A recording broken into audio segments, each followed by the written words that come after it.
നമസ്കാരം. ഞാനിപ്പോൾ നിൽക്കുന്നത് കോട്ടപ്പടി മാറേലിയ സ്കൂളിലാണ്. ഇവിടെയാണ് കോതമംഗലം വിദ്യാഭ്യാസ ഉപജില്ലാ കലോത്സവം നടക്കുന്നത്. കഴിഞ്ഞ 11-ന് കലോത്സവം ആരംഭിച്ചു. ഇന്നാണ് സമാപനം. ഇന്ന് പ്രധാനമായും 1-ാം നമ്പർ വേദിയിലേക്കാണ് കൂടുതൽ കാണികളെത്തിയത്. സംഘനൃത്തവും തിരുവാതിരയും മറ്റും നടന്നത് ഈ വേദിയിലാണ്.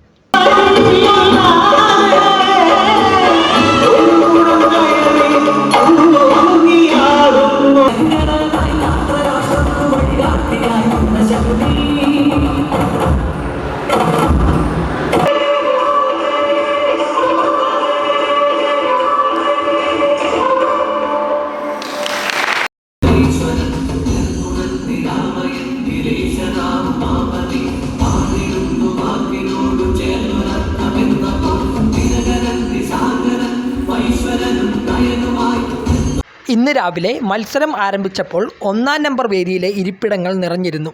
ആദ്യം തിരുവാതിരയും പിന്നീട് LP വിഭാഗം സംഘനൃത്തവുമാണ് ഈ വേദിയിൽ നടന്നത്.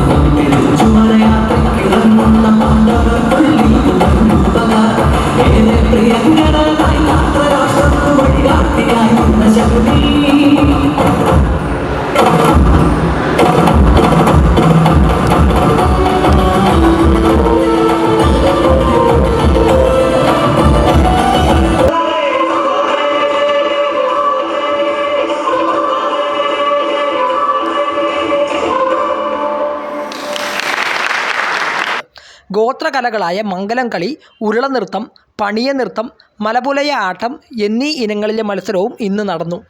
ഓവറോൾ ചാമ്പ്യൻഷിപ്പിന് ഇഞ്ചോടിഞ്ച് പോരാട്ടമാണ് നടക്കുന്നത്. ഇന്നലെ വരെ പ്രസിദ്ധീകരിച്ച റിസൾട്ട് പ്രകാരം SAGHSS, SGHSS, MEHSS, ശോഭന എന്നീ സ്കൂളുകളാണ് യഥാക്രമം 1 മുതൽ 4 വരെ സ്ഥാനങ്ങളിലുള്ളത്. കോട്ടപ്പടിയിൽ നിന്നും പ്രകാശ് ചന്ദ്രശേഖർ.